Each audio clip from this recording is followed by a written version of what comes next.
Let's get started. It's 1:30, and this is the committee and what is it? CED. Council member, never use abbreviations unless you can actually say Community and Economic Development Committee. Jeez. Okay, let's start with the roll. Batra, Present.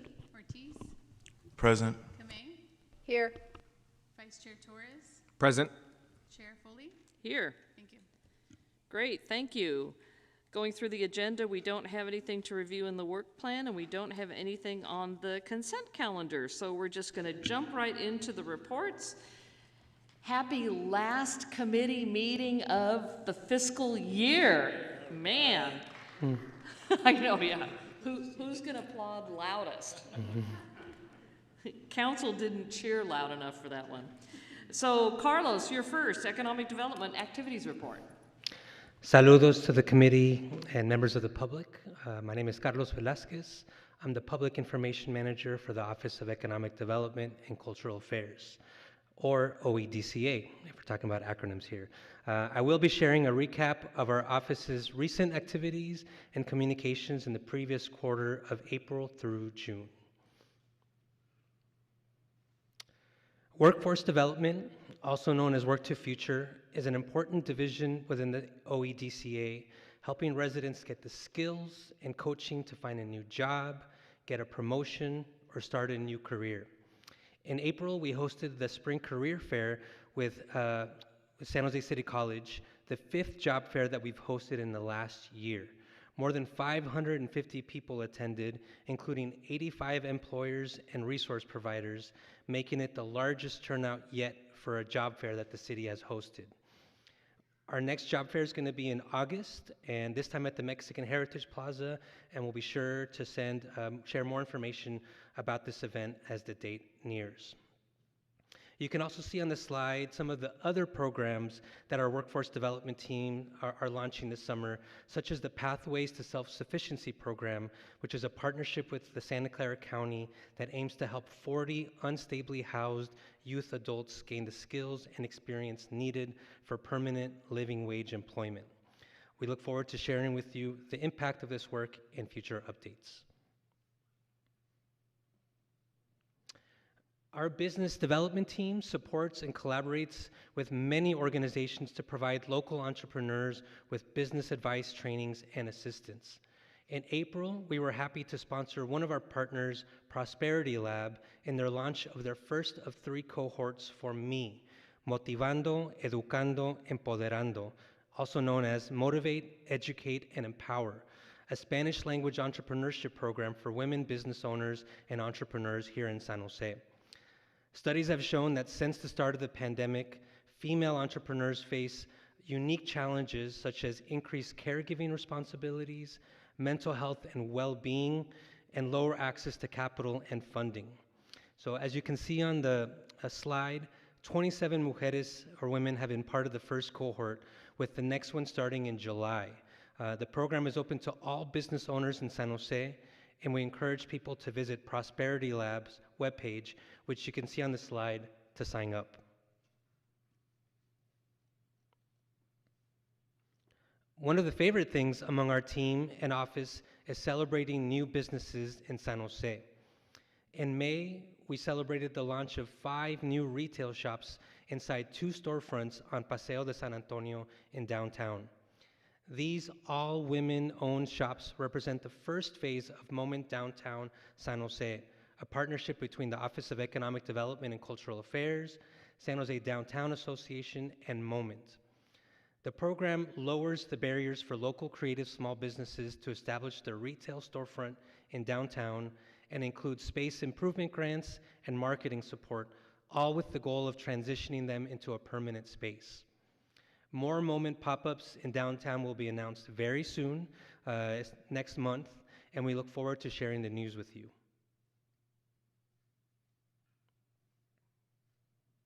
I know we've shared with you in prior updates about our Holiday San Jose Shop Local campaign, and I'm proud to share that in May, we received 2 awards for the campaign at the California Association of Public Information Officers annual conference, including a Best in Show award for our nomination, receiving one of the highest scores from the judges.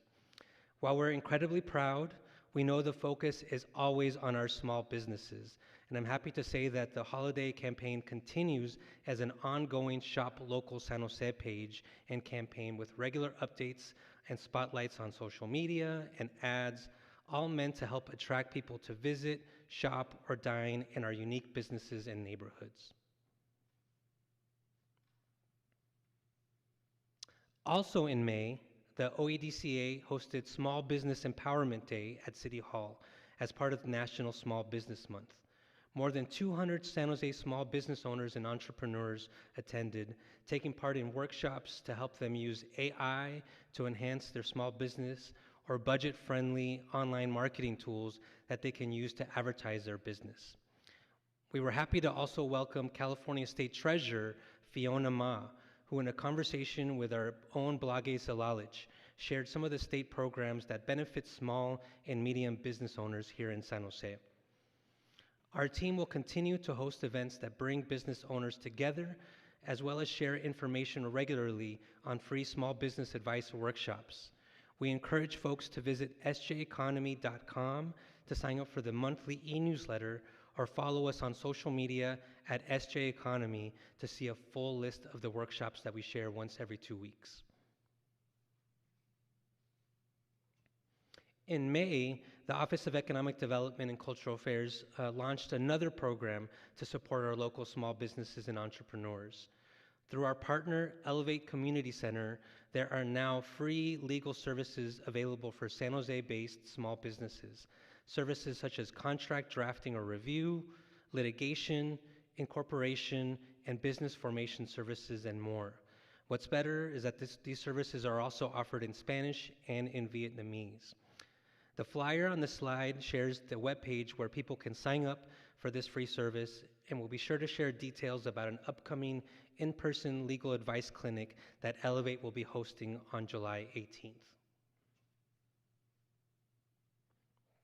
As you guys know from the heat, summer in San Jose is officially here, offering a packed calendar of events to gather with friends and family, including here in downtown.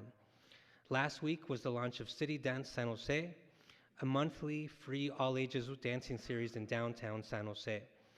The OEDCA is proud to be a host of this now 8-year-long series in partnership with the San Jose Museum of Art and the San Jose Downtown Association.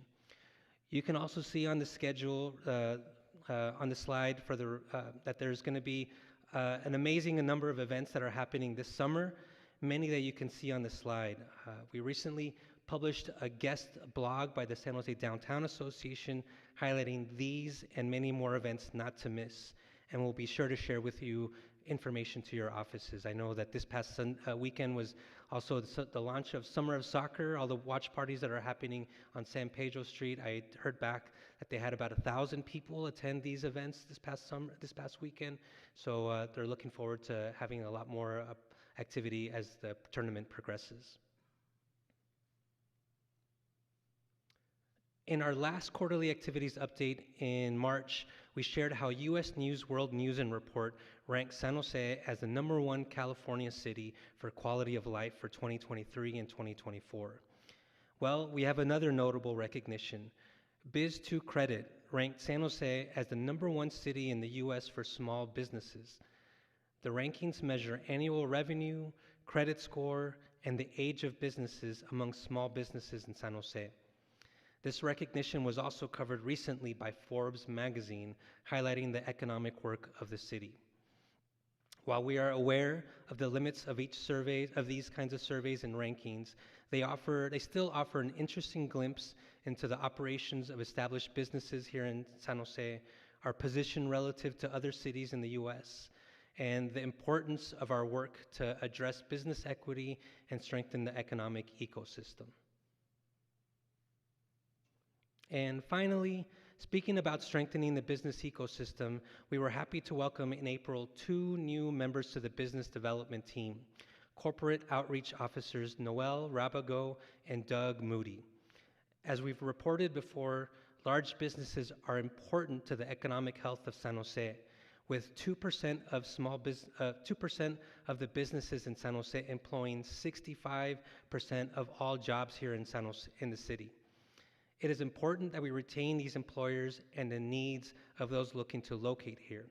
So Noel and Doug will work to strengthen the relationships with the city's medium and large companies, help attract or retain those in specific industries, specifically AI, manufacturing, semiconductor, and clean technology, and will implement or manage business and economic development related policies, initiatives here in San Jose.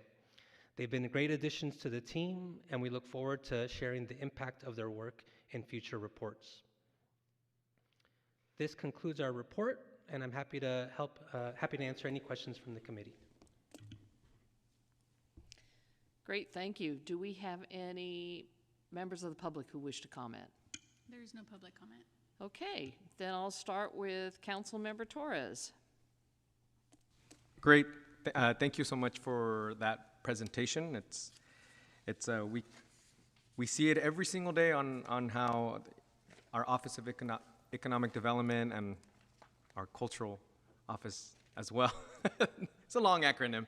OED and our arts folks are reactivating and re-energizing downtown San Jose, especially our small businesses. Councilmember Ortiz and I just attended the grand reopening of Angelou's in downtown San Jose, a long-time 17-year-old business displaced by, unfortunately, the BART coming to downtown. But with San Jose Downtown Association, our city of San Jose, we've made sure that they stayed in downtown. So I'm so glad that this city is really investing in our small businesses, and it's definitely starting to show, and we're starting to see results. So thanks again for all the hard work you all do. And with that, I move to approve item D1. Second. Great, thank you. Vice Mayor Kamei.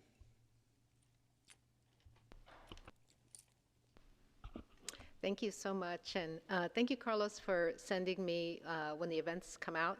That I can't attend them all, but they're very exciting, and I try to be available whenever I can. And yes, it was really good to see Fiona Ma and the activity and everything that was happening. People coming to really learn a lot more, and the interest. I can't believe how much interest there is, so thank you for that. There's a lot of really good activity. I think that our relationship with Prosperity Lab is tremendous. I would also say that I learned that they also do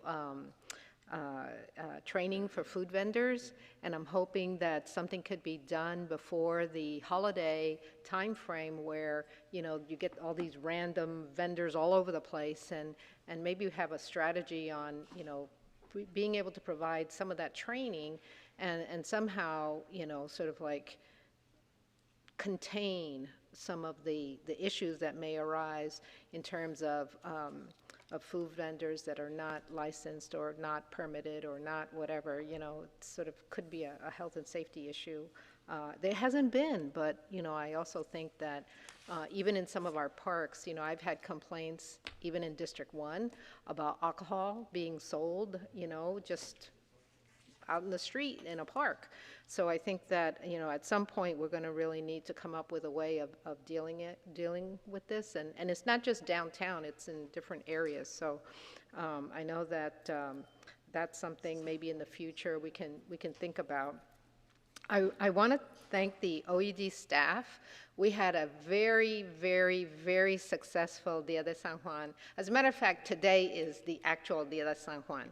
But Friday, wow, I couldn't believe it. The number of people that came out, I was very, very pleasantly surprised at the excitement, enthusiasm for live music.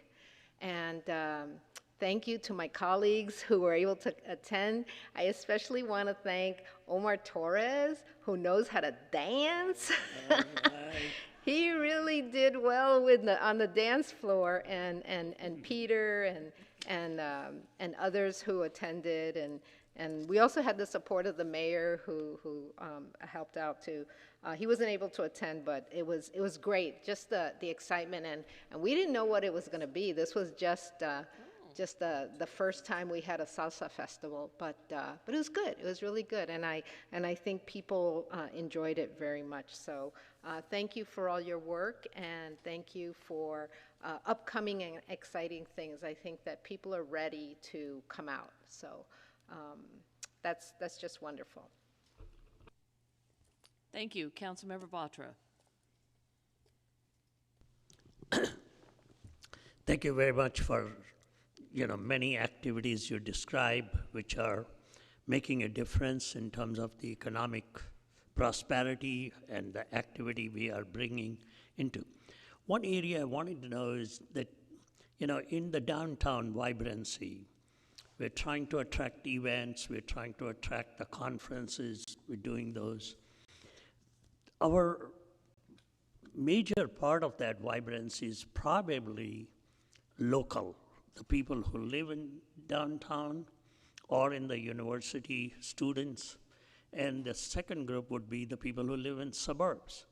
So are we driving any efforts towards increasing attendance from our suburbs to be coming to the downtown activities? Council member, we are doing a report on on downtown, and that's the next report. Yeah. Or Okay. so maybe you could hold that question for when Nathan comes down, so he can answer those questions. Okay. So do you have any questions for Carlos regarding the quarterly report? Because I'm sure Nathan has all of that to answer. Okay. Right, Nathan? And see, this gives him time to prepare his answer now. Okay.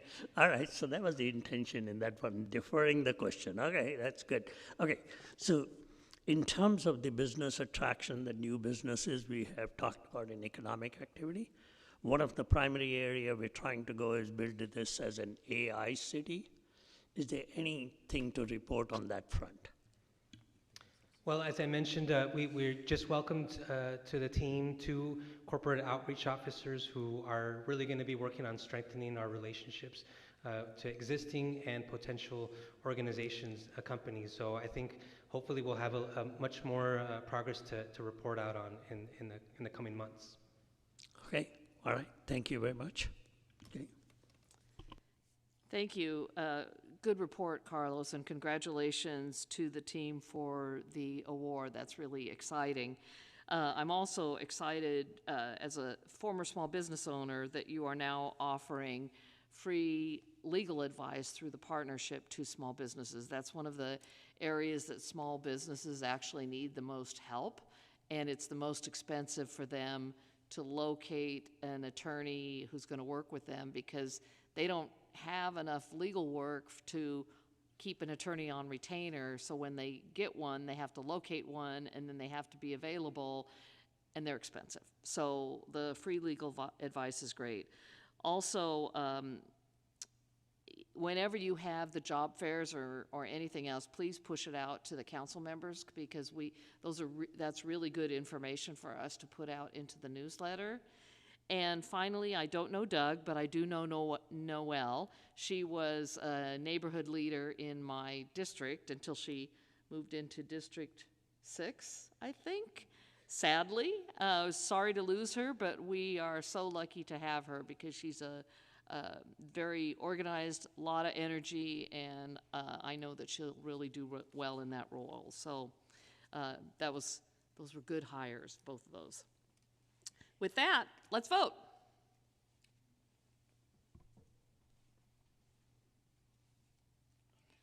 The vote is unanimous. Thank you.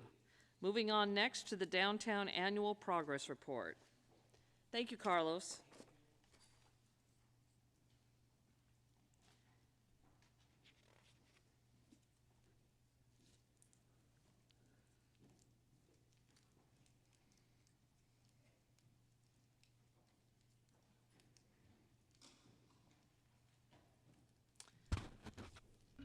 Good afternoon, Chair and Council members. It is so great to be here and so great we are in the home stretch. Last committee meeting, fiscal year, very exciting.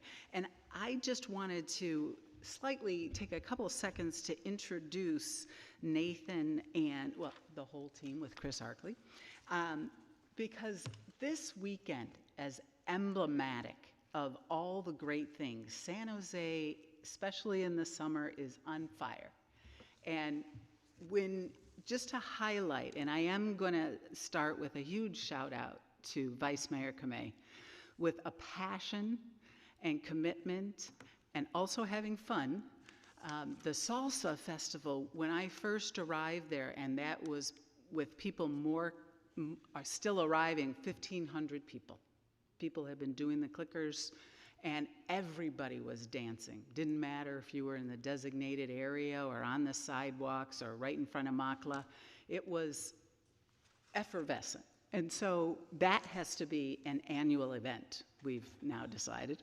And with that, I really want to shout out to Melina and Nellie and Zach, who put a lot of work in, and they really use their expertise, which is considerable, and along with Angie Hellstrom from Makla, and couldn't have been better. And at the same time, there were many other things going on. If you had been, and I was driving down, Almaden, turning onto San Carlos, you would have seen police lights flashing on motorcycles and a big bus, colorful bus, and once you got a little closer, pouring out music. It was the Venezuelan soccer team. And right in front of the Hilton where they were staying, at least 150 fans draped in the Venezuelan flag, and they were shortly after that all over downtown when one was checking it out. And then the night before that, the block party and the Pobladores market and so many other things that have been going on. So we take fun and money very seriously, and so making sure that more and more is happening in the downtown, we are very committed to, and very happy if you yourselves, like were at the Salsa Festival with Council Members Ortiz and Torres, put it on your Twitter, get it out into your neighborhoods, and we would really appreciate the help and having more fun. And with that, I'll turn it over to Nathan. Thank you so much, Nancy. I agree with everything you said. So my name is Nathan Donato Weinstein, a downtown manager for OEDCA, and I'm here along with Chris Arkley, our downtown coordinator. So we are going to go to this map page, which is coming up right now. There. So the Downtown Progress Report. Every year we bring you this report to compile notable updates, achievements, and initiatives bearing upon Silicon Valley's urban center for the our current fiscal year, 23-24. And as we'll see, this past year was really a milestone for downtown in a lot of ways. Unless otherwise noted, our conversation today will focus on the geography shown in this slide, which is called the Downtown Growth Area, as well as the university campus. And we'll concentrate the progress report within 4 main functional domains that all contribute to an attractive and vibrant downtown. And that's business development, cleanliness and public safety, the public realm, and the arts. First, some key indicators to show kind of where downtown is at. So I'm pleased to say that after several years of decline, the number of residents in the downtown growth area actually grew in the most recent period covered by about 1,500, and we're at roughly 23,000 people who call downtown home. As a workplace, downtown is the city's 2nd largest employment hub after North San Jose. And we took a bunch of business tax data and OED research to kind of comb through the numbers and find that downtown's business improvement district area includes about 25,000 jobs, which is a number that's been roughly stable over the last year. Finally, just pulling out outdoor permitted special events essentially reached parity with 2019 levels over the last fiscal year in terms of attendance, as the arts and entertainment sector continued to provide a strong anchor for the district. That, along with conference travel, an improvement there, has lifted our downtown hotel occupancy substantially this year.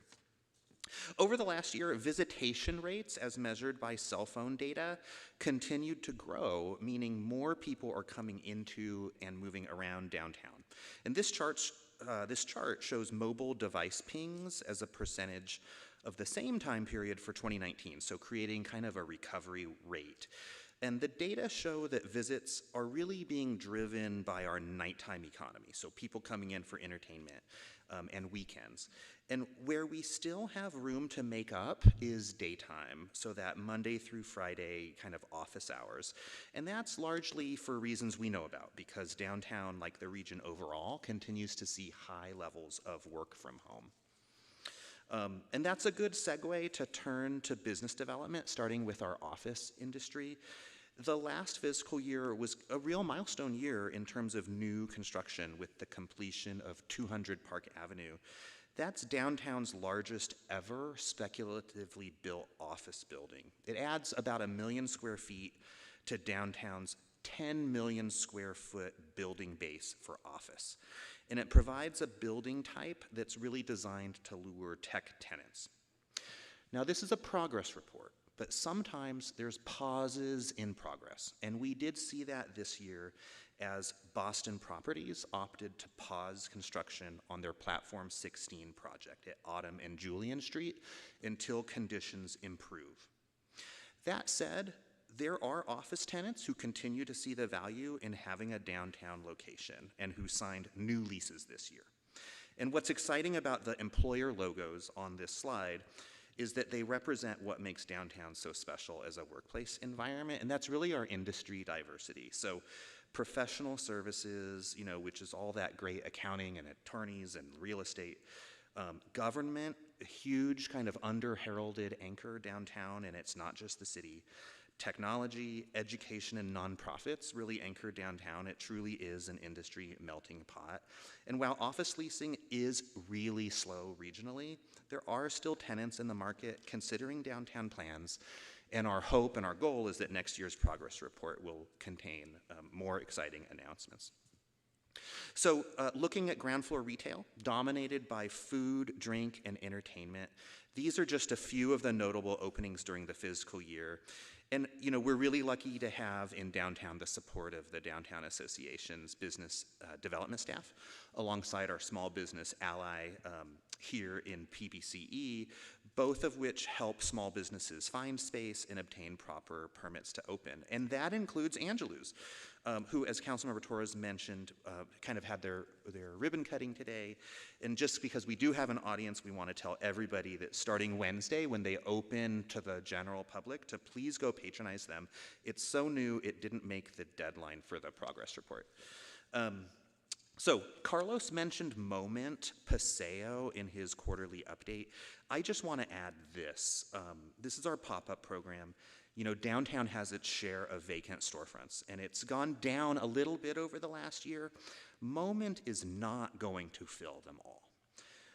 But it is a way to test out some concepts, generate some retail buzz, and potentially prove the market for physical goods retail in downtown. And yeah, fill some storefronts too.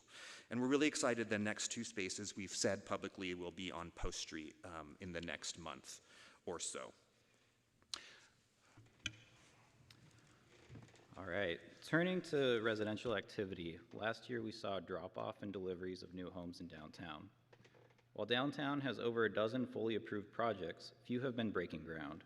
There are several reasons, including high interest rates and rent growth that has trailed other submarkets in Silicon Valley. That said, downtown still does have strong fundamentals, with growth capacity, access to jobs and transit, and built-in amenities within walking distance.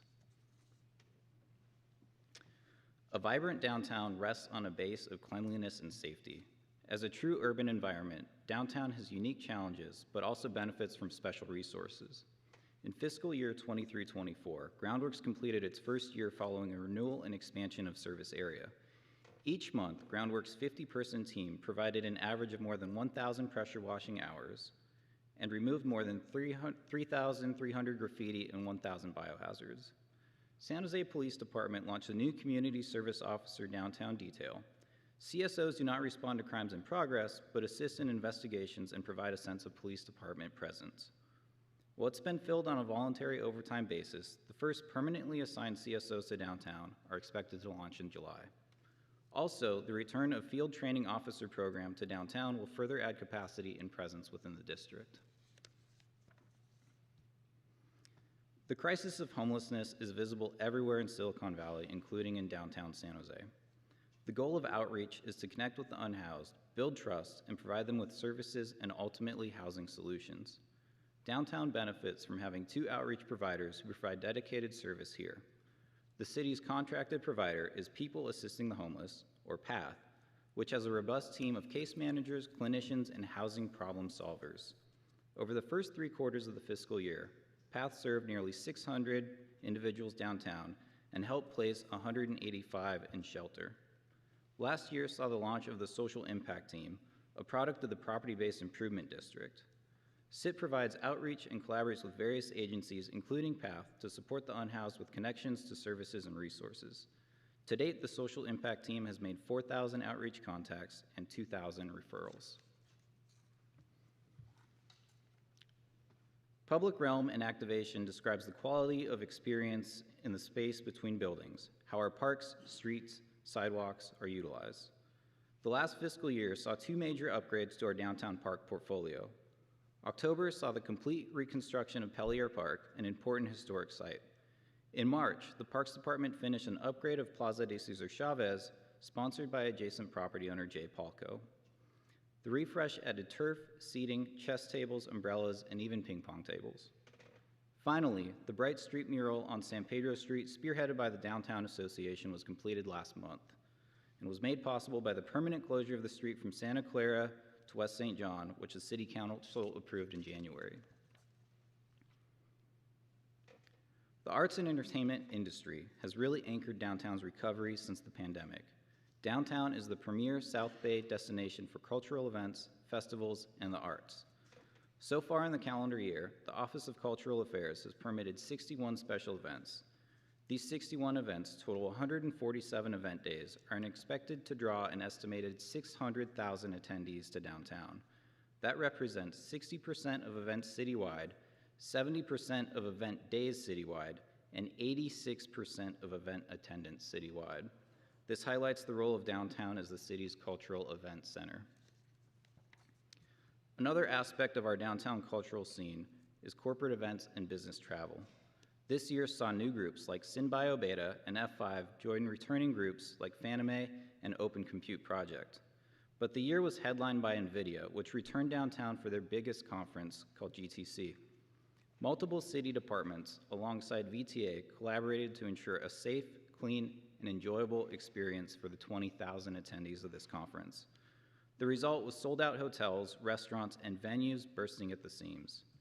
Its success showcased San Jose's ability to host premier global business events as tech and mainstream journalists travel from all over to chronicle the latest developments in artificial intelligence. I'd like to wrap up with San Jose State University. We don't say enough how lucky we are to have a major institution like SJSU anchoring our downtown. Not just for the 36,000 students and 3,700 staff that activate our downtown, but also for being a key talent pipeline to industry and government that keeps our entire economy competitive. The past fiscal year saw several milestones under the presidency of Dr. Cynthia Tante Matson, who started her role in January 2023. The biggest story this past year was the deal for the university to occupy the former Signia South Tower.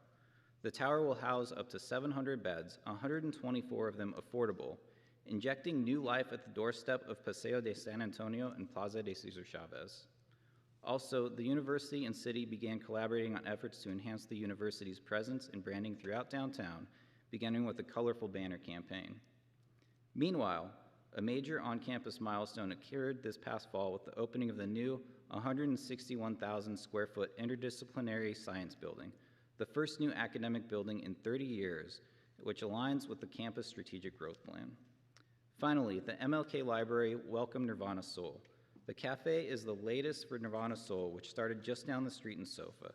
The cafe's colorful branding and wide-ranging menu has already made it a hit with students, faculty, residents, and city staff. Finally, while the presentation today focused on the past fiscal year, the memo does have a forward-looking work plan included for next fiscal year, outlining plans from various departments to move forward on downtown initiatives. So with that, thank you all very much for listening about us talk about downtown, and we're here to take any of your questions. Thank you. Great presentation. Very exciting what's happening downtown. Councilmember Torres. Great. Thank you so much for this presentation. Obviously, what it shows is that downtown is open for business. So that's you know. Oh, you guys know I had to get that in. Okay, it's my catchphrase for downtown. But you know, downtown is definitely open for business, and thank you to OED for helping with that. I do have a couple of questions, concerns, comments. So we're working with SJDA and our small business ally to make sure that we are bringing in folks to the shuttered down City View Plaza, where you know J-Paul came in and had ambitious plans, but I know with the economy, right, it didn't really pan out. So we unfortunately kicked out a lot of businesses who set up shop in downtown. Some just went away completely. Others moved to other parts of the city. Very unfortunate, but I know that J-Paul has an ambitious plan. So we're making sure that we're going to be having some of our small businesses, local small businesses, go into City View Plaza. Yeah, I'll start, and Nancy, you feel free to add in. So recently, J-Paul Company has come in with some plans to reactivate that strip of Park Avenue where Golden One used to be and Scott's. And so we're working very closely with them to make sure those plans make it through the city. And their idea there is to come in with some food and services retail to bring that area back to life. And then, in the interim, they've extended their entitlements for the project, the office project, as they kind of think about what's next. I think they are open to looking at, ways to bring folks into the space again. Yeah, I know. I think it's important that we're doing it on Park Avenue, but that little section right across from Plaza de Cesar Chavez, right where the old Bank of America, that's a large space for potential pop-ups. I know I'm more of a mom and pop coffee shop lover, but when I needed to have meetings at specialty, I needed to have meetings at specialty. So hopefully, opening up a coffee shop across the way would be amazing. But I know you're all working on it, so we definitely have to keep our eyes on that development. So the other one is as I was dancing salsa with Vice Mayor Kamei, I realized, and I know with that we've only had this conversation in passing. I saw that that folks were just dancing wherever they wanted to dance at Parque de Pobladores, right? We had our little dance floor, but people were dancing everywhere. And I know we are in the process of closing down permanently Post Street. Have we thought about closing off the little section in the Sofa District from Reed to William Street to traffic to increase the space at Parque de Pobladores? Councilmember Nancy Klein, Economic Development. Thank you for the question. There is discussion about doing that. We learned very particularly that we shut down half of the street for salsa, and one immediate notion was that we needed to shut down all of it, giving people more place to dance. So planning and DOT are very open to how we use that for a public gathering. Okay, great. Yeah, and then count me in, and I'm sure you're all talking to our stakeholders who are there, MACLA and the Textiles Museum and ICA, right? Sacred Heart has an office in the Sofa District. So great, thank you. The other one is I think it's really important. I'm gonna go to the memo. 265 permitted events via OCA. That's great. We have to, as a city, make sure that we are still having events even during our winter. I think we've all sat on this committee for almost a year and a half where we see our Q1 sales tax lower than expected. We see a lot of events not happening during the winter, and I mean, come on, everyone. We have, this is California, we have 300 days of sunshine, right? So I think we need to increase that 265 permitted events in downtown to 300, right? And so I know we're all doing it. I'm not putting blame on anybody. I know, the last 2 winters in California have been rough with a lot of rain. But I think we need to have a good, solid winter plan to make sure that we're increasing our numbers, right, of permitted events and cultural events in downtown. And then the other one, obviously, is we want mass folks coming into downtown, and this council unanimously approved the downtown high-rise.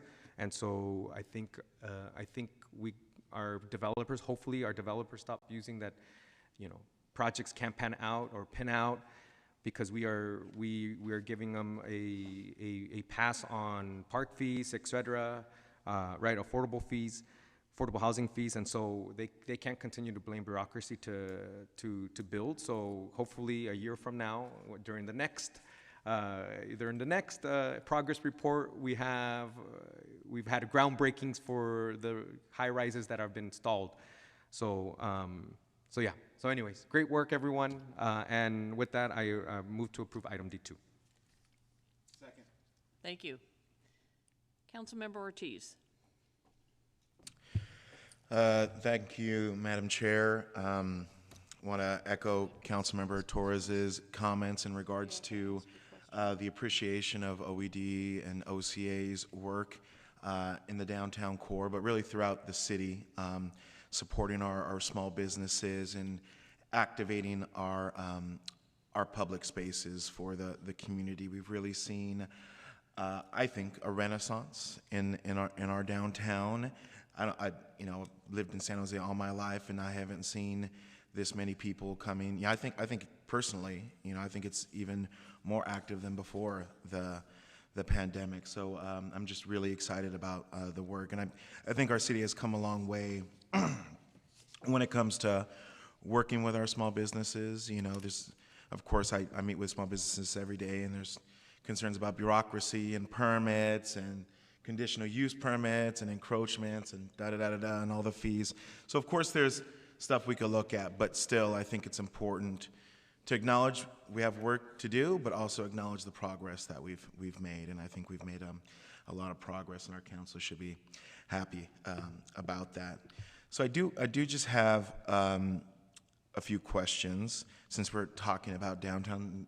Omar kind of triggered this because he talked about City View Plaza. Actually, I used to work in City View Plaza, so we were kicked out when I worked for Year Up, the nonprofit. So, but I'm glad they have a new spot in the water district. What's happening with the old Chachos, the old Cinnabar? Is there like permits that's holding that up? It's a major source of blight, and hopefully we could get that addressed. Councilmember, thank you for that. Nathan Donato Weinstein, OEDCA. So we are in touch frequently with the ownership of the former Chachos, or sometimes called the Lawrence Hotel site. And that ownership does have permits approved to complete the demolition of the interior and excavation of the debris. And they have not to date moved forward on that. They also have into the building department a plan to rebuild the site that we are also kind of trying to encourage them to complete. And so code enforcement has now kind of come in with some requirements around timelines for each of those milestones. And we're working with them to make sure that's well communicated and understood by ownership, so that they can understand what the city's expectations are for moving forward. So we are also, frustrated by this, and would like to see progress, because the impact on that whole block and really the wider community is substantial.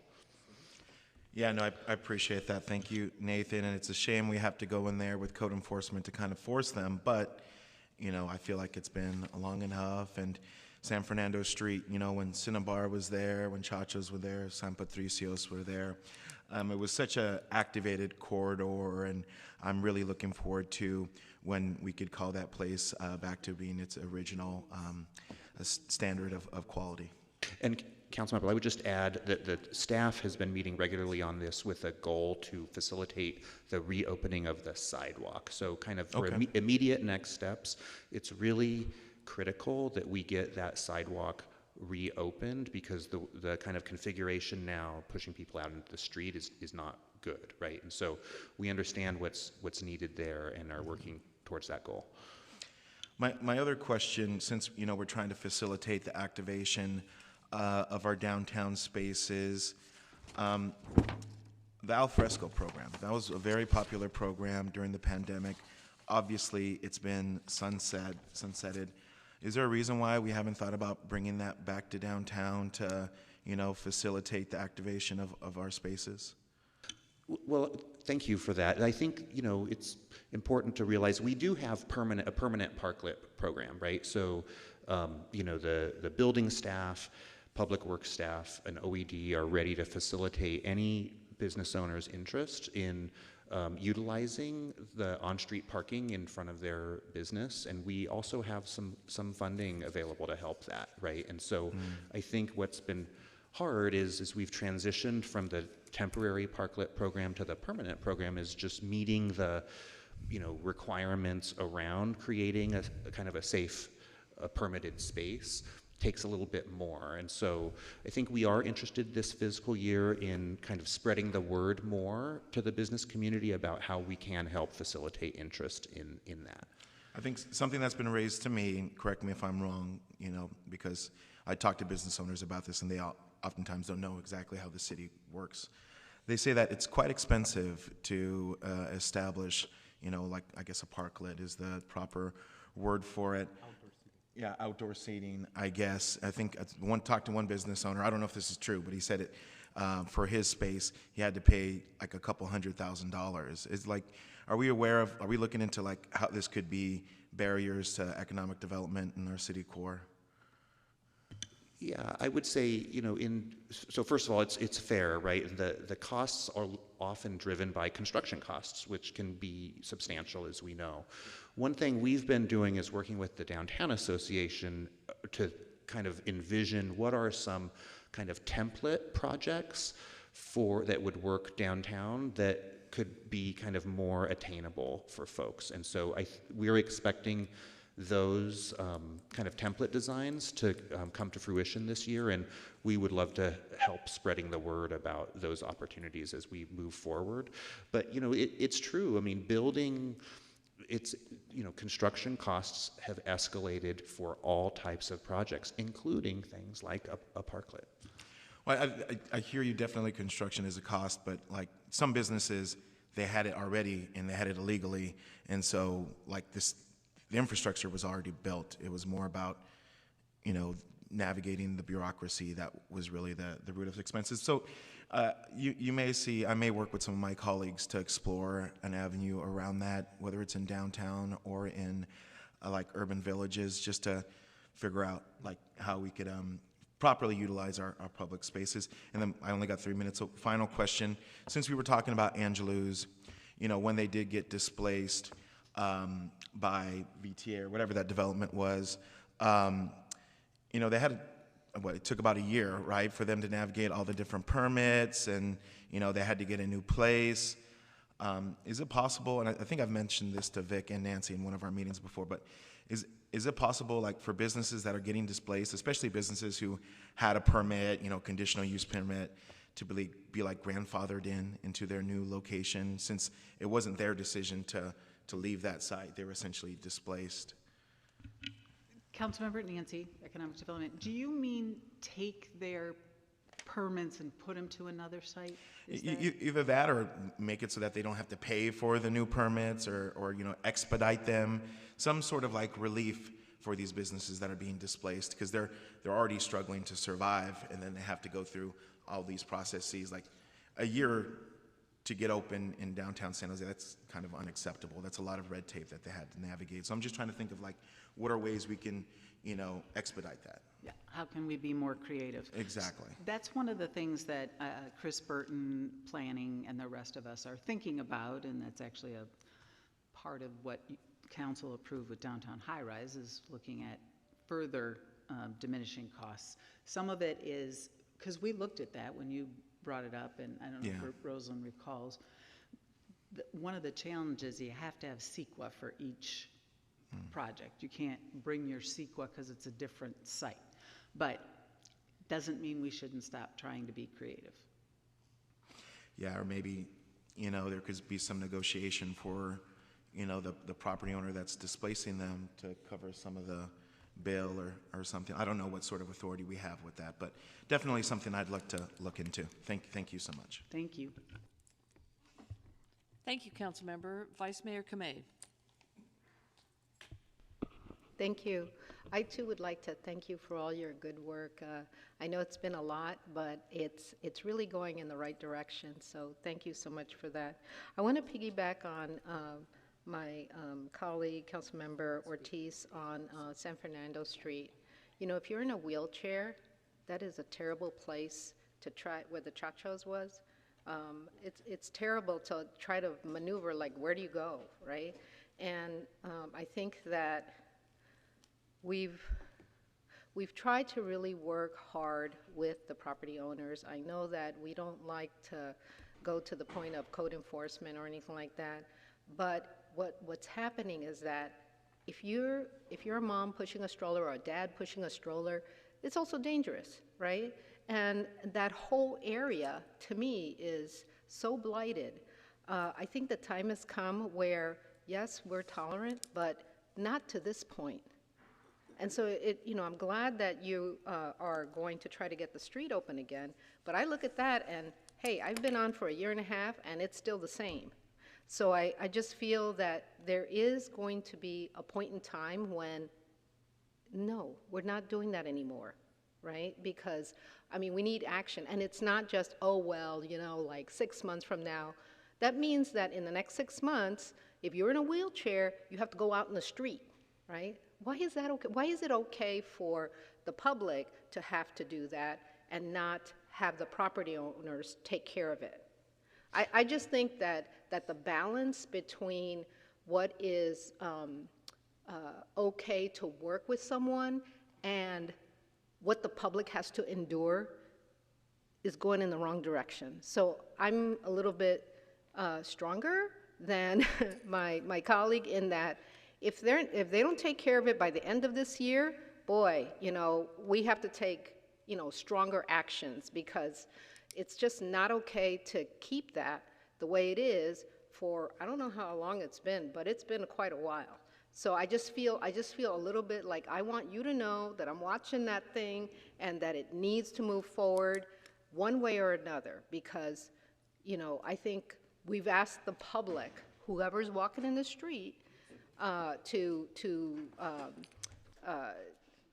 make concessions because, you're out in the street, right? So I think we just need to be a little bit more firm and get it going. So that's that. I wanted to check a number that was on your report, and it said that downtown residential vacancy rates have stabilized at 5%. Is that true? Is that did I read it right? So residential vacancy rate in stabilized buildings, so that means buildings that are have completed their initial lease up, are actually quite low. So for most of them. Yeah. When you add in those buildings that have not yet been completed their initial lease up, we do have vacancy rate a little bit higher than kind of the city average, because we have had so much supply over the last couple of years, and it takes time. Right. But I'm thinking that if it's stabilized at 5%, that's pretty good. Yeah, actually, it is. Okay. We should probably talk about it more, because it's good news. Yeah. It means people want to live here. Yeah. So I think that I saw that and I thought, is that right?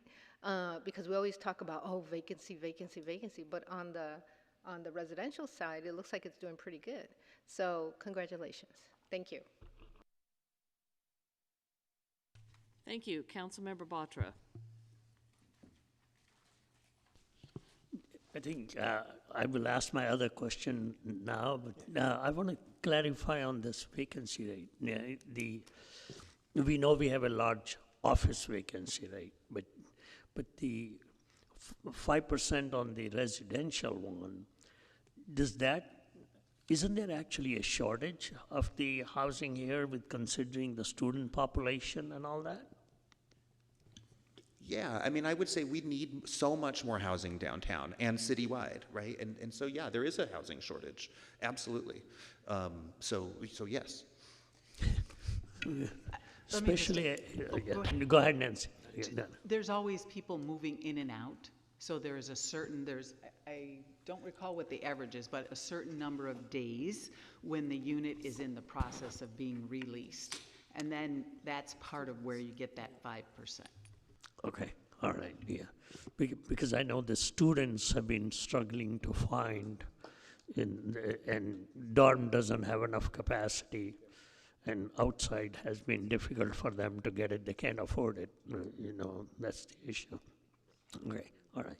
So the question which I was asking before was, the vibrancy of the downtown is dependent upon, sure, the population which lives downtown, but more importantly, from the people around the neighborhoods in the districts which are a little away from the District 3. What are we specially doing to attract those on a regular basis? I see that the numbers you have there, 122% night visit, that's pretty good under the art, culture, and all that over the 2019 numbers. So that's very good. Well, what are we doing specially to make that thing happen? It's such a, Councilmember, thank you. It's such a great question. I'm going to start, and then Nancy, feel free to jump in. We work with a variety of partners on marketing downtown, both downtown events and downtown overall as a place to be, hang out, set up your workplace. Our primary partners on marketing downtown are the Downtown Association and Team San Jose, and then also event producers themselves. And so we are doing what I would call an all-of-the-above strategy to continue to get the word out better and to more people. And that includes things like really ramping up our social media, ramping up organic and paid advertising, also working on things we haven't done before. So actually this month we did a door hanger campaign in the suburbs. So we've actually worked with the Downtown Association to print door hangers about all the events coming up, and we got them in the districts. And so we are continuing to look for more ideas. We're open to ideas you all have. Nancy, what would you add? Thank you very much. And it's a very important question, and certainly came up a lot on the conversation around last Tuesday and Team San Jose. So as Nathan said, we often have great promoters who are bringing in and do a lot of great effort themselves. We are presented with an opportunity to pair up, to collaborate more concertedly than we do.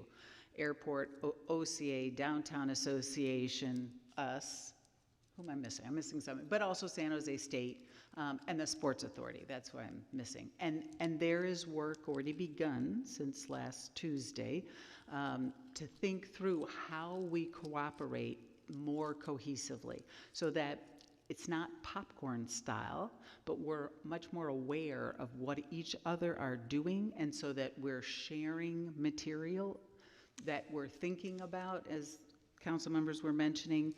Where can we create new content, maybe in the fall or the spring or closer to the winter, that does add to the array of services and events that we provide? So we're doing that as downtown marketing per se for local regional, and we're really beginning on that effort. There's more data, because the data we believe will be really helpful, cell phone data, Visa card data, to get a sense, along with what Downtown Association is using for their cell phone data, to get a better sense yet of where people are coming to downtown from and how long they're lingering, so that more together can be discernible about what to do with that, what to do about it. And then also, as mentioned last week, efforts to cohere around 2026. So that I just want to put a note in for the watch parties, as Nathan said, and a shout out to Councilmember Ortiz, because at MHP on the 26th, really important, fun watch party, and they'll be in D8 as well at YMCA, a watch party. We have a goal. It's too early to say that, but we would have watch parties for 2026 in every district should the council be interested. So that the whole city, which is, we have more soccer, it used to be, and I think we'll check and it's probably the same, we have more soccer players in the Silicon Valley area than anywhere else in the country. So very, very good to include youth, young adults, adults. So we also, and I feel compelled to say, part of that is also investment by the city. San Jose is compared to other cities our size, doesn't invest much in marketing. And our budgets have been such, and our priorities have been such, we really haven't been able to. But thinking through long-term, how we learn more what that data is telling us, and then what we could down the line invest in will be beneficial as well. That's pretty good list of activities you're doing to get this attraction happen. One area I would suggest is, I think Council Chairperson had already suggested, but I'll emphasize, the one thing you may want to do it in your extraction of what's coming to downtown. If you could on a regular basis send it to the council offices, and in our newsletters we can actually make a section, downtown activities, and promote those. Each one of us has thousands of people, some overlapping, but it's still good numbers to have. Overlapping is not going to hurt. In fact, it might reinforce. And I think that's free promotions available to you, and but give it to us in a systematic way that you have the same cadence and extraction, similar style, so we can easily plug it into our newsletters. And I'll be happy to do that for our newsletter. Okay, all right. Thank you very much. Okay? Thank you. Thank you for the presentation. It's exciting, all the activities that are going on in downtown San Jose. It is difficult, though, to get people from District 9 and further south to get in their cars and come up, or to take transit up. So somehow we need to figure out the secret sauce in making that happen. I want to piggyback a little bit on, not to belabor the Lawrence Hotel and the blight, but it's a big deal. Yeah, I mean, it's a big deal. So I'm going to ask Johnny the question. So, Johnny, what can we do to push the issue to get this property owner to, if not do the work, to make his place safe so that we can he removes the fencing around it and we have access to the street? It is an ADA issue. Yeah, so we're working with code enforcement. The first step is code enforcement is going to issue a compliance order where there's going to be penalties if they don't meet certain deadlines. If that doesn't work, our office is going to get involved in maybe a public nuisance action. Another option would be a summary abatement if we need to enter the property to do any emergency work, if there's a public health safety concern. So there's a number of options we're exploring with code enforcement, but the first step is to allow them to kind of initiate their process first. And then if that doesn't work, we'll elevate the enforcement. And do we know if code enforcement, I assume they've started that work already, because they've been on this property for a long time? Yes, they've started contacting the property owner, and I believe they issue a compliance order. I'm not quite sure, though. Okay, Yep, they have, yep. okay. So then after the compliance order, is that when, and they don't comply, is that when you get involved? Yes, so they have certain deadlines to meet, and if not, there's penalties, $2,500 per day, up to $100,000, and then our office can get involved as well.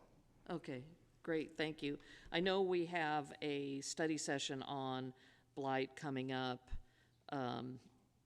in a few months, fall, so that, I'm sure that will a lot of these questions will be answered on just process throughout the city, because we all have blight issues. Okay, I'm gonna move on a little bit from blight, but kind of not really, because I, and Councilmember Torres probably gets this all the time, but I've been starting to get this complaint that the rotunda doesn't look very good, that it was power washed at a level, and then above the level, it wasn't power washed. So if you look at where the ramp is, it's clean from about 3 feet down and dirty above that. And I cannot tell you how many community members have commented to me. So now, since this is our report before you, I'm raising it publicly. Nathan, you know what I'm talking about. Yeah, I do. And actually, we have late breaking news on this. So it is. You do? Yeah, well, thanks not to me, but to our Public Works Department. So they have staff that were out on Friday to do sample cleaning. So that soot, by the way, is from the garage, as we know. Yeah. And I didn't realize this, but it kind of permeates up. And it's really hard to get off. But when we don't have the equipment, we have to rent it and all this stuff. But we're on track now. The contractor has been hired, and they wanted to perform some sample cleanings to test which method will work the best, and also to test a repair method for some broken tiles, because there are also some broken tiles. That was supposed to happen on Friday, and Public Works was going to follow up with us on a start date, which will be within 2 weeks of the approval. And so we can let you know, let this committee know when we will have that going, but it looks like we are going to be making progress there within the next couple of weeks. Thank you so Yeah. much. I can now scratch that off my list of We did it. things to ask you about. Wonderful. I'm so happy to hear that. And I really liked the 24-25 action plan. There's a lot of good detail in there. I just had a couple of comments. One is around the clean, safe, and housed portion. We hear complaints from business owners, restaurant owners, that they're concerned about people with mental health issues hanging around their restaurants, and how that is a deterrent to the people who, the patrons of their restaurants. So I see we're activating CSO officers. Is the intent just to have a presence on the streets? Yeah, what I would say, and then Chris, feel free to follow up here, is when business owners are encountering those kinds of issues, if it's not an immediate threat to imminent life or safety, they should call Groundworks and connect, so call the Groundworks dispatch line and request someone from the social impact team come out to help. So that's what they're there for. And Chris has been working on a new resource guide that lays this stuff out in a really clear kind of one-page fashion that I'll make sure you all get as soon as it's done in the next couple weeks. But that kind of very clearly lays out kind of, okay, if you're faced with this situation, do this. And that's one of the, because we get that all the time too, right? That's one of the things we wanted to help businesses solve. So when businesses move in, or existing businesses are here, you're circulating this information that makes it easy for them, or it gives them a path for taking action on whatever the particular issue is that is of concern to them. Yeah, that's the goal. Okay. Chris, you want to add something? Yes, so thank you, Nathan. Thank you, Chair Foley. We're rapidly finalizing the downtown resource guide. So as we alluded to in our presentation, there's unique services, Groundworks, social impact team that are specific to downtown. So we'll be working with our partners in the Downtown Association to get those resource guides to hopefully all businesses, and especially new businesses, along with typically, downtown associations really good, either Groundworks or their staff directly, getting a Groundworks guide out. Our hope is that can be updated with the social impact team kind of information sometime this year as well. Great. I think that's wonderful. I'd love to have a copy of that. I think all the council members would, and I would suggest you circulate that to the Chamber of Commerce too, and Downtown Association and anyone who can help. That's really good news. I'm happy to hear that. What else did I want to ask you about? Oh, we talk about the public realm and activation in 2026. What about wayfinding? How are we, last meeting, I think we had a presentation on wayfinding. So I'm going to keep talking about wayfinding until we can get around this city very easily. Thank you again. So some updates on that, the tactical wayfinding that we talked about, which is deploying, hopefully, by the end of this calendar year, 50 to 100 signs, for instance, at first in Santa Clara saying you're 5 minutes from San Pedro, 10 minutes from SOFA. A few weeks ago, I was able to scout out locations with one of my colleagues, Craig Dittman in Department of Transportation, as well as some representation from the Downtown Association, to try to get a handle on what those all should look like. We're trying to get that moving sooner than later and keep it simple, keep it good, and not really make it a huge thing. So there should be improvements this year, is the really the byline on that. Okay, I'll let you know. No, I look forward to it. That's really exciting. People need to know how to get around our city. We're inviting all of these visitors in, and we have all these opportunities in 2026. But we actually have opportunities year-round, as we heard from all the activations we have. It's just more apparent in 2026 by the amount of people are going to be here. Okay, I'm going to move on to the Beautify Santa Clara Street from 1st to 4th Street. Why just 1st to 4th Street? Why is it not extended out to City Hall? So this is the starting, thank you so much. So this is a starting point. So we are going to be working with the Downtown Association, the Property-Based Improvement District, to make some tactical improvements on Santa Clara Streets, kind of with that as a starting point. We know there's a lot more to work on downtown, and we want to, but we think kind of to start this initiative, we should focus, get some wins, and then, look to expand and recruit more partners to this effort, because we're going to need more funding, and we're going to be asking for, philanthropic dollars and all this stuff. And so to kind of really get the biggest pop, we'd like to focus on that initial round. It doesn't mean we won't learn things and get ideas that could be implemented kind of elsewhere as we go.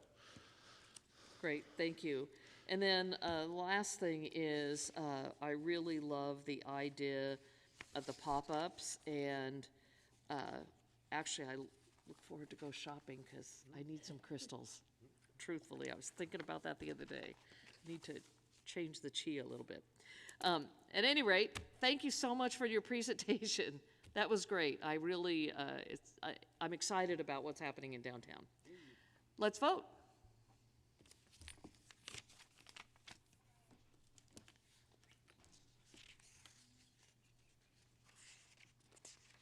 Okay, that carries unanimously. Thank you. Thank you so much. Next we have, Nancy, are you staying for the foreign trade and sister cities? And Joe Hedges.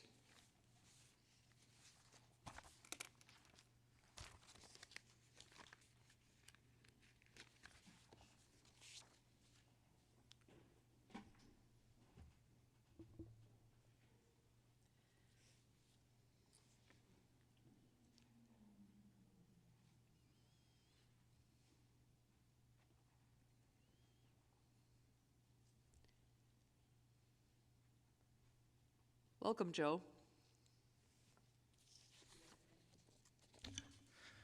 Good afternoon, council members. Joseph Hedges, International Affairs Manager, Office of Economic Development and Cultural Affairs. Today, I am very pleased to report to the committee an update of the city's Foreign Trade Zone program and sister cities.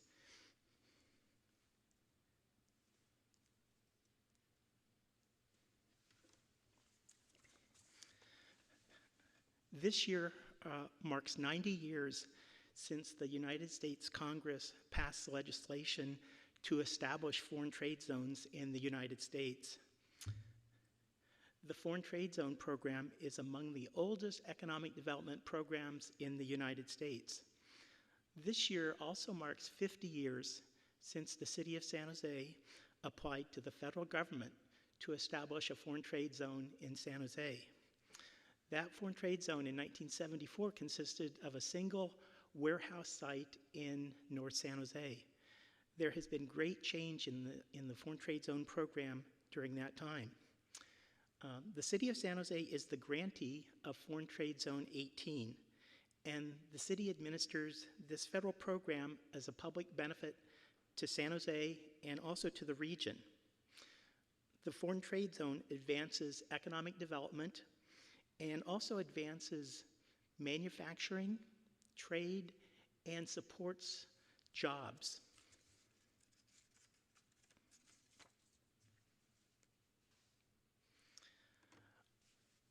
A foreign trade zone is a site or building that through an application process is designated by the federal government to be outside of United States customs. Foreign merchandise is admitted into a foreign trade zone without paying duties to the federal government. Depending if the merchandise that enters a foreign trade zone enters U.S. commerce or is exported to customers outside of the United States, this allows for the duties to be delayed, reduced, or eliminated. This brings benefit to companies operating in the United States.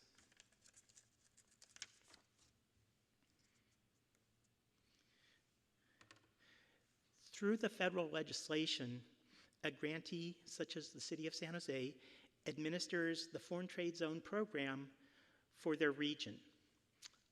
A grantee is typically a city government, a county government, a seaport or airport authority, or in some cases, a state government.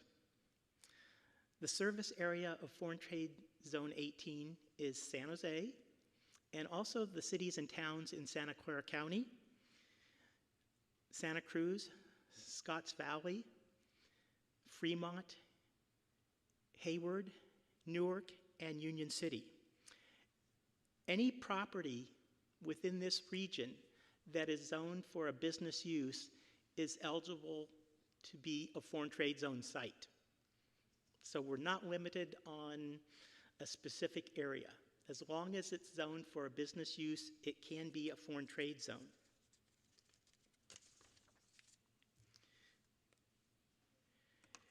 There are currently 11 companies in the San Jose region that operate their businesses as a foreign trade zone or have received approval and are currently working with United States Customs and Border Protection on the activation of their foreign trade zone.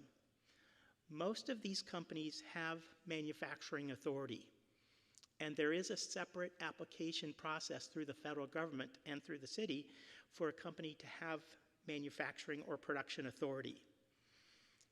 A change in the federal government application process about a decade ago has resulted in many smaller and mid-sized companies operating as foreign trade zones. Prior to that time, the application process was quite challenging for small and mid-sized companies. And several of these companies have received their foreign trade zone designation within the past 5 years.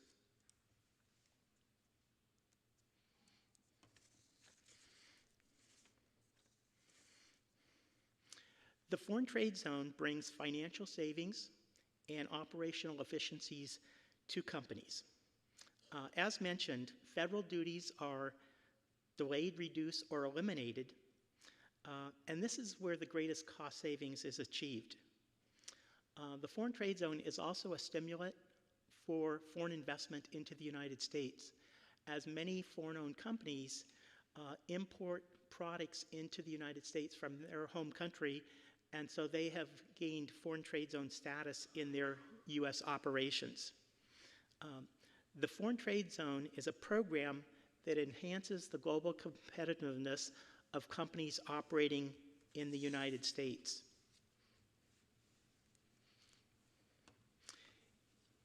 In the last calendar year, activity in Foreign Trade Zone 18 for San Jose was very strong. Nearly $25 billion in merchandise was received in the Foreign Trade Zone, which ranked very high among California's 17 foreign trade zones. This activity includes both domestic and foreign merchandise.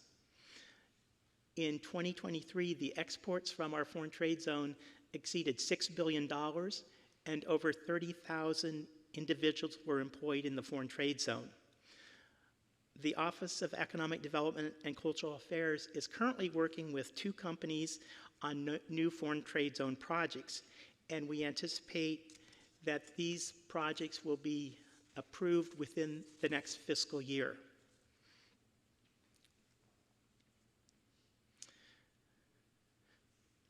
Moving to the Sister Cities program, which is a program of the Office of Economic Development and Cultural Affairs. This program also has a long history in San Jose. The Sister Cities program in San Jose dates back to the late 1950s, shortly after President Dwight Eisenhower organized a conference on citizen diplomacy. San Jose is a charter member of the National Sister City Network, and the city developed a sister city affiliation with Okayama, Japan in 1957, which is the 3rd oldest in the United States. The Sister City program fosters international collaboration and education. In education, the arts, sports, economic development, and civic affairs, and also provides a platform for engagement for community residents. San Jose has 8 sister city affiliations, 5 of which are active with strong community organizations that work in the community to plan sister city activities in San Jose. These activities strengthen the sister city relationships with Okayama, Japan, Tainan, Taiwan, Dublin, Ireland, Pune, India, and Guadalajara, Mexico. In the past year, key programs have included a visit to San Jose by the Lord Mayor of Dublin and a City Council delegation. This visit included meetings with several city departments and community organizations. Other events have included the St. Patrick's Day Shamrock Run, which attracted over 3,000 runners into downtown San Jose, a community reception to celebrate the City Hall Pune photo exhibit, and this year, this summer, an exchange program hosted by our sister city of Okayama, Japan, will include participation by 8 San Jose high school students that will travel next month to Okayama. Educational exchanges are an important part of the Sister City program and date back to the late 1950s. The San Jose Dublin Sister City program is currently working to reestablish their scholarship program for San Jose and Dublin students.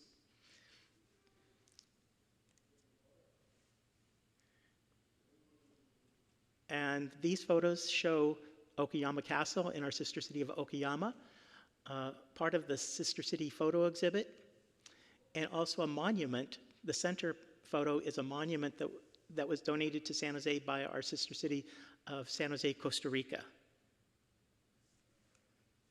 So with that, I would be happy to answer any questions the committee members have. Thank you. Full disclosure, I'm a director for the Sister City International Program, and I am one of 2 chaperones taking those 8 students, actually 6 now, to Okayama at the end of July. So that's what I'm going to do on my summer vacation, is travel with some high school kids. So that'll be lots of fun. Looking forward to going to Okayama. Anyone have any questions? Do I have any, I forgot to ask, or do we have any members of the public who wish to address us? We have no public comment. Okay, thanks. Oops. I think Councilmember Okay.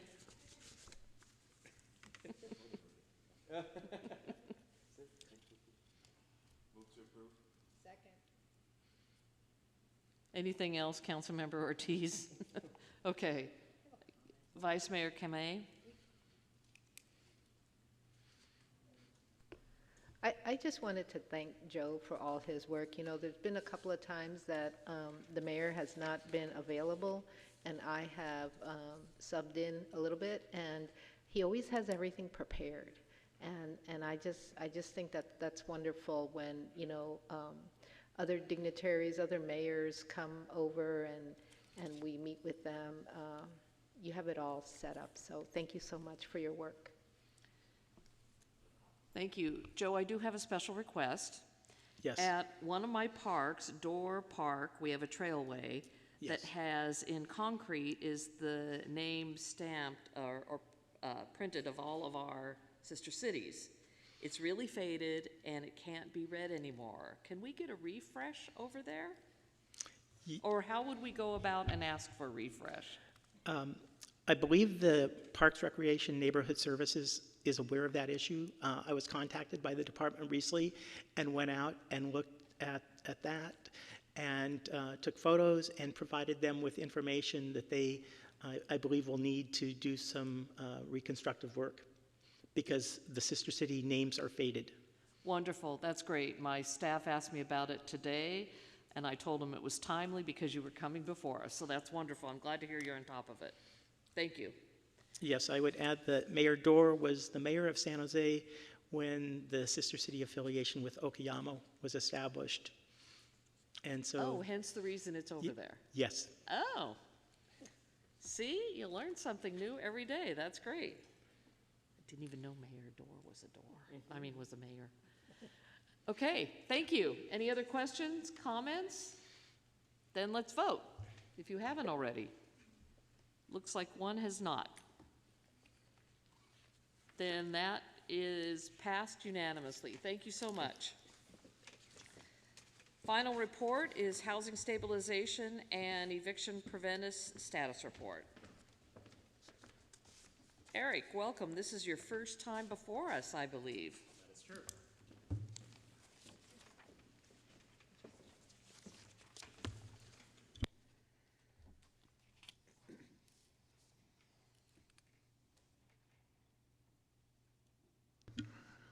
All right, good morning, Councilmember Foley and the committee. My name is Eric Solibans. I'm the Housing Director, and today we're just going to give an update on the Housing Stabilization and Eviction Prevention Program.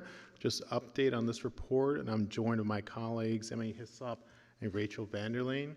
So I'll just go through the presentation that summarizes the memorandum that was included in the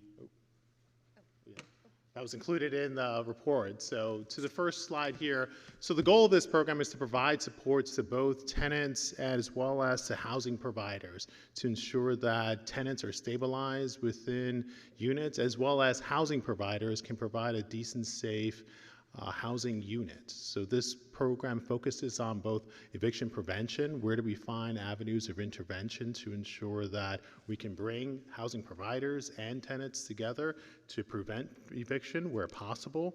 What are ways in which we can get through that through diversion and settlement and mediation programs. Then 3, the programs and efforts that Emily and the team has led around in partnership with the county courts for the weekly courthouse clinic program.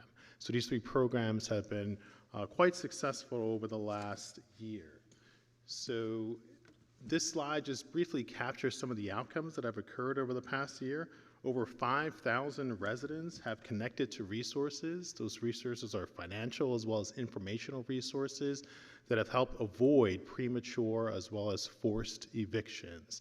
So that has a strong impact across the various partnerships in the 3 buckets as outlined and detailed in the memorandum that the program is operating in. Over 270 parties in the court have helped to mitigate the impacts of forced evictions through voluntary resolutions.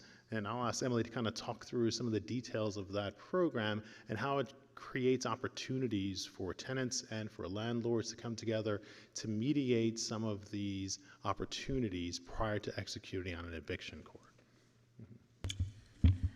So a lot of our efforts in court, it's not just us alone. We're working with volunteer mediators, Sacred Heart Community Service, to really help tenants and housing providers find a resolution that works for everyone. Many of the time when we're not helping them stabilize with rental arrearages is just a graceful exit out of the unit for the tenant, but not a hard exit. They're connected to the resources or negotiate some time to get into a more affordable location. So it doesn't avoid evictions, but 95% are based on non-payment of rent. So we're trying to step in when it's just a little hiccup and the tenant needs a little support, but they can stay going forward. But most of the time, the tenants just need to be connected to resources so they don't fall into homelessness shortly after the trial. So that program has been quite successful. And the third part of good outcomes to report is that over 143 households have received a form of rental assistance to pay back rent arrears. This provides, again, stabilization for families as well as providing resources for housing providers. As again, the goal here is how do we continue the shared goal of continued housing families as well as preserving decent, safe, and affordable units. So the next slide then talks briefly through the eviction data, which shows a good slide here of comparison to pre-COVID to post-COVID. You can certainly see that spike in overall eviction filings beginning to trend up in fiscal year 2022 Q1, which is pretty consistent with sort of national trends as we see through most cities. So as that spike kind of increased, these programs were there to help mitigate some of the impacts. Want to add some more details to that? I just want to add that this data comes from submissions that we collect under the Tenant Protection Ordinance. And everyone anticipated a spike in evictions after the COVID-19 moratoriums and other protections expired. But we also had hoped and expected that it would decrease to pre-pandemic levels. And as this chart very clearly shows, we're nowhere close. And this is not a reflection of not having all the submissions pre-pandemic. There's some earlier data we had from the county court that the same thing is reflected in their data. So we're still waiting for that decrease to happen, but it doesn't seem to be. So our efforts are still very needed, even more so than before the pandemic. And with the efforts being needed, we're fortunate to receive a $2 million state grant that's going to leverage the city's commitment of $250,000 in Measure E funds that's going to help stabilize additional households going through the diversion programs, as well as connect with and provide additional resources to over 3,000 tenants and housing providers, with the intention to focus more upstream to avoid the point of interaction at the time of eviction, in order to help divert most of these processes from going through in order to, again, stabilize our families and also to provide resources to housing providers as well. And that is pretty much the quick summary of the program and what was included in the memorandum, and we are available for questions. Wonderful, thank you very much. Do we have any members of the public We have no who wish public to comment. speak? Thank you. Starting with Councilmember Ortiz. Thank you, Madam Chair. I want to start my comments by thanking staff who worked on the eviction prevention program and eviction diversion and settlement program. Your work has been critical in preventing displacement in our city and has kept a roof over many families' heads. Regarding the EDS demographic data, specifically on page 4, I noticed that recorded there was 0 households served whose primary language was Vietnamese. And I know that we have a sizable Vietnamese population here in the city of San Jose. What does staff attribute this number to?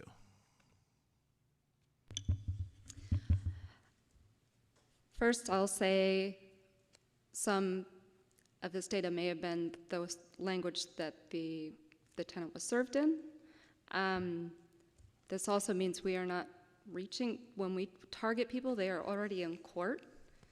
So we're trying to understand, particularly this demographic, Why that is we know that Vietnamese populations are not impacted, but it could be that they are moving out before an unlawful detainer is filed. So the demographics shown here are reflective of our eviction diversion program, which is really only people who are involved in a court action. But this is a concern of ours across all programs of how are we effectively reaching these communities, because we know the need is out there. We do have a fluent Vietnamese speaker on staff who is helping us make some inroads. But it's something I'll look into with staff and see if we can follow up with you to see if something wasn't captured or if there's other trends.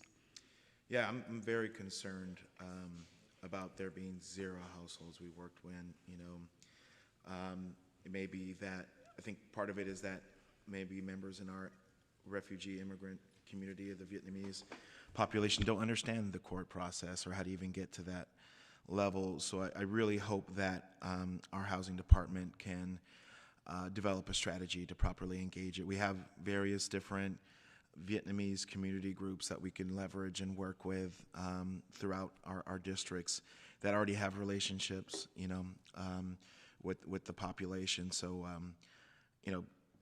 it's just unacceptable to see 0 households working within the Vietnamese community. So I hope that in the next status report, that number increases because this tells me that our Vietnamese community is not getting access to these services. Okay, moving along. Does staff have any data regarding tenants who were not able to qualify for the EDS program and were subsequently evicted?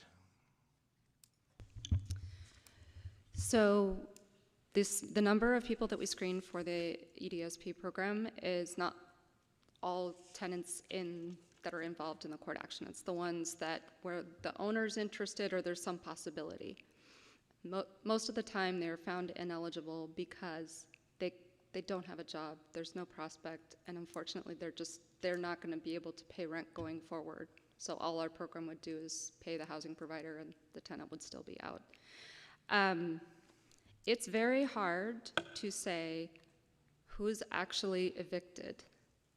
There's a trial calendar, there's UDs, that's the underlying court action, but many of them get resolved, maybe not completely resolved in a way that would be positive in some people's eyes, in the hallway, either with the aid of a mediator or between an unrepresented tenant and a represented landlord.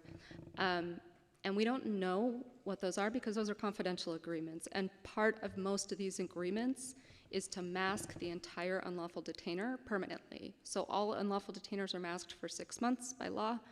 But a main component of one thing a tenant can get is to get the unlawful detainer masked so it doesn't impact them trying to find other housing. So trying to get at that number of who is actually evicted is very tricky. Also, there's many people who self-evict, leave before the unlawful detainer is filed, but that would count to many as an eviction because the reason is for not being able to pay the rent. Okay. So for these residents who essentially don't qualify for the program, are they directed to any other services, or are there existing programs that we direct them to? So in addition to our presence in court is Sacred Heart Community Service, who is the administrator for the county's homelessness prevention system. They are a key partner in the court because for the court themselves, for the landlord attorneys, everyone there, because they are getting the tenants connected to where their next steps will be, what other resources they can be. They screen them if there's capacity in HPS. They do screening for possibly enrolling them. Sometimes that's part of the EDSP, is that the tenant is being enrolled in HPS, who's helping them get into a better place financially, and we just pay the arrearage. But that's a really important to the court, really important to us, and what we've worked towards since the 3 years we've been in court. Okay. Well, thank you for your time. Obviously, I greatly appreciate this work. This is something that's extremely important. You know, half of our residents, or close to half of our residents in this city, are renters, and a lot of them are being squeezed by the increased cost of rent and the increased cost of, living here in the valley. So it's important that we, provide these type of services. So look forward to some of these numbers improving during the next cycle. Thank you. And I move to accept the item. Thank you. Councilmember Torres. Great. Thank you so much for the presentation, and thank you so much for the work that you all do to prevent folks from being displaced and fall into homelessness. As we all know, it's a humanitarian crisis, and we have to do our part to prevent it. My question, obviously, I am also concerned that I know that it says, bless you. It says that 0 families from our Vietnamese community were serviced, so that is a great concern, because I know we have a large Vietnamese population here in the city of San Jose, and at the top of my head, as a former board member of the Franco-McKinley, I do know that there's large swaths of Vietnamese neighborhoods with apartment complexes in District 7, right, and District 3 as well, and so that's a little bit concerning. My question is any renter in our city of San Jose can utilize this program, or is it just renters in rent-controlled apartments? The program has nothing to do with rent stabilization. It's renters who are finding themselves in eviction court. Okay. The unit they're in, and it doesn't matter. We just target very low income, extremely low income, vulnerable households. So they could be in a market rate apartment. Yes. Okay. They could be living in a room. They could be living in a garage. All right. And do we actually document that? I will have to see if it's among the data. We have the address, so we can analyze that, and it is a small enough universe. That's an analysis that we could perform for the next report. Yeah, that'd be great. I really want to know if our folks who are in rent-controlled apartments have the tools they need to further slide into homelessness. But also, we all know we're in the valley where families are rented garages, where San Jose State students are rented rooms, right? And so, we want to make sure that we are capturing that data, but also capturing the right folks I shouldn't say the right folks from sliding, but capturing information of folks who are on the verge of homelessness, right? And again, a lot of our community doesn't live in rent-controlled apartments, right? They live in market rate apartments, right? Because that's just the way it is. So I would really love to see that data. Yeah, and Councilmember, I will add to that, collecting that data is also based on the tenant's willingness to share that additional information. So we can't require it, there's no means of that. So it's all based on voluntary sharing of that information. So where we can gather that data in a way that's not too overwhelming to collect sort of qualitative data, we will find ways to do that. Yeah, I did see in the memo and in the presentation that folks struggle to give us the data. Yes. Eric, I think we all know that when someone's at the verge of losing their roof under their head is they're scared, they're sad, there's uncertainty, right? And so the last thing you want to do is say, give right, here's my information. Give a good positive response to somebody who's been helping you on the other end, right? No matter how nice they were or if they spoke your language, right? So I think we need to do a better job of capturing the data. It's super important. But I get it.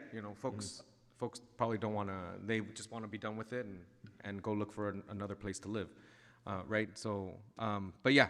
Again, it's this type of work is extremely important, and we gotta make sure that our Vietnamese community knows about it. We need to continue to realize that to make sure that our Latino speaking community knows about it as well. So, thank you. Vice Mayor Kamei. Thank you, and thank you for your work in this area.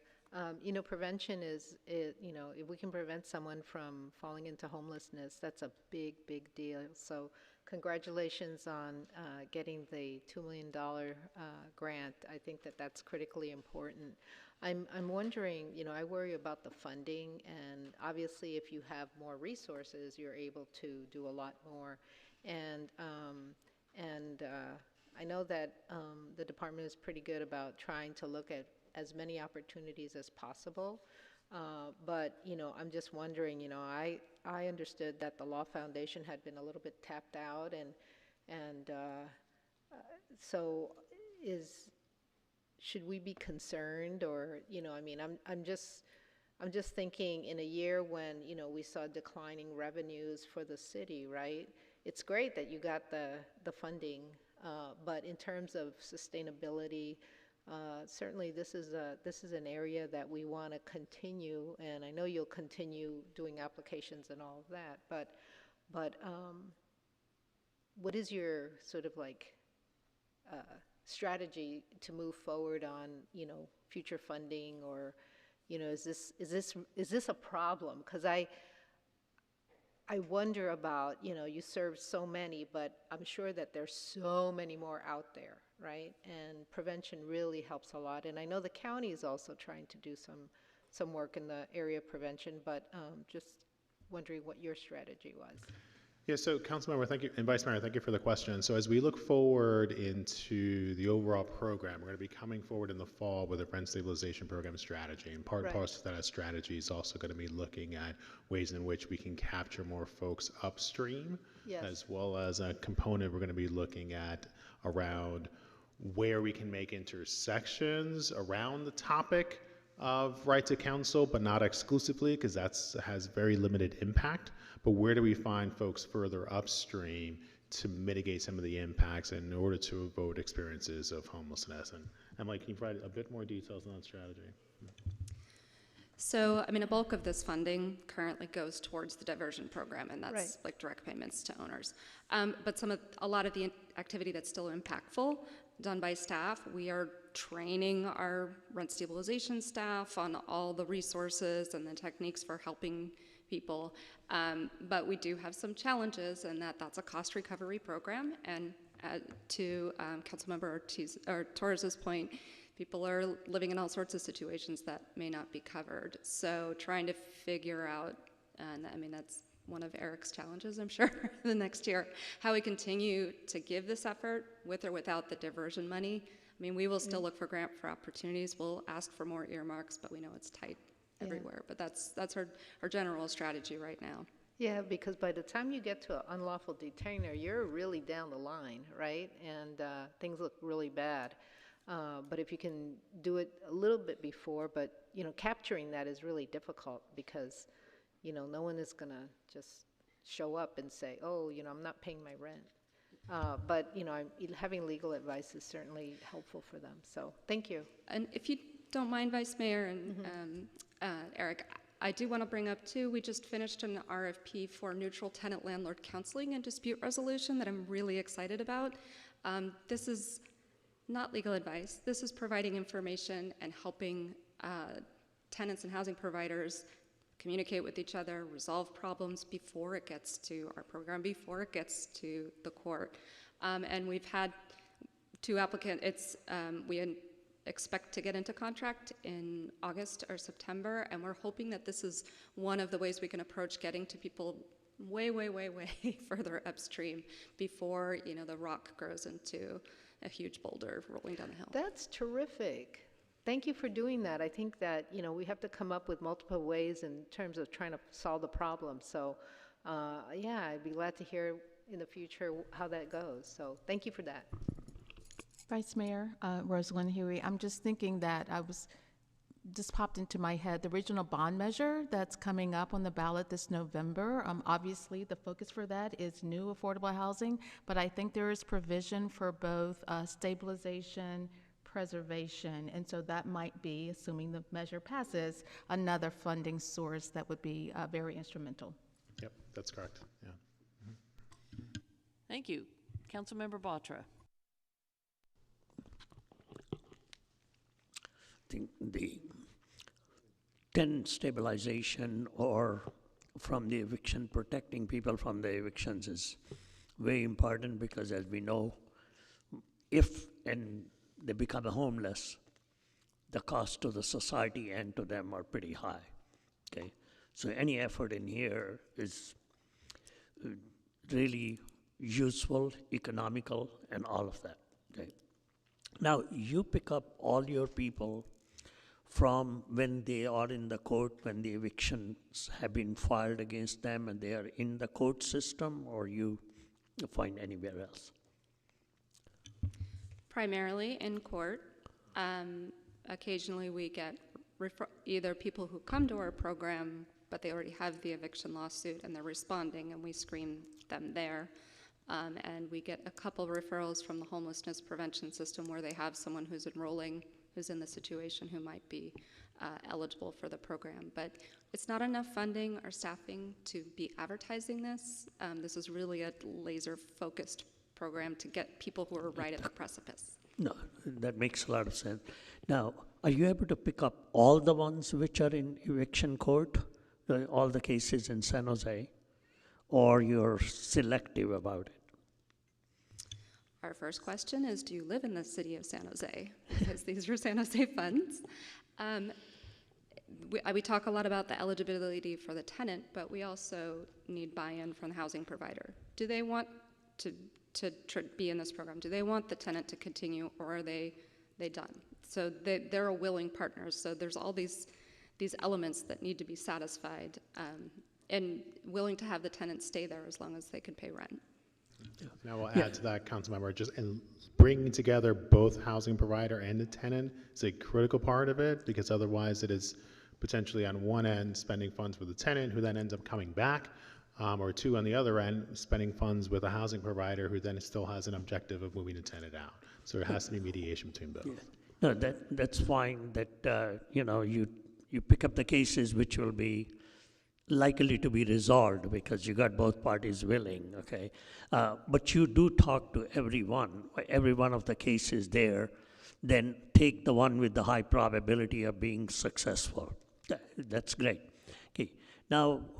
You have a criteria of trying to follow up after 6 months that they are continuing to be in continuing to be tenant and continuing to be able to pay their money and stay on a self-sufficiency path.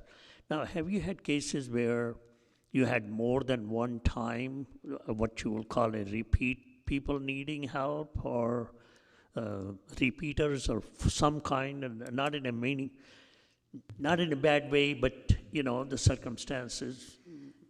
No, we make it clear this is a one-time program. We haven't been around long enough to figure out if there's room for if somebody ends up needing it 4 years down the line, but it's such a limited amount of funds. And we also need to understand what led them to coming in this situation again. So. Okay. So one clarification on your $2.2 million budget. You estimate that you will be able to help 100 cases, 100 families. It comes out to about $22,000 to $25,000 per case. Is that what your running cost is for taking care of any one of them?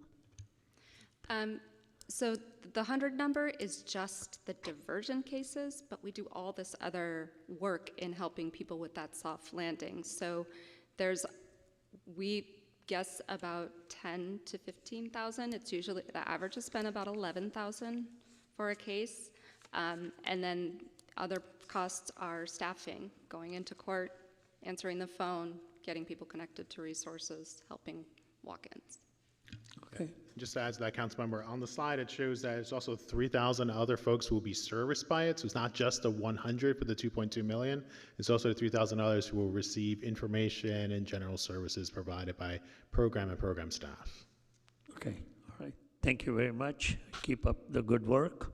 And like the Vice Mayor said, we need to find the funds to sustain the program. Okay. Because without this one, I think all of our efforts on the next phase become too expensive and too painful. Seeing no further hands, let's vote.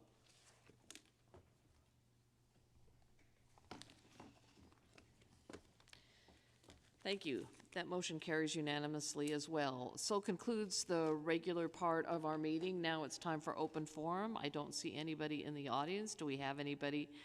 No open forum. Then we stand adjourned. Everybody have a good summer. See you at the end of August.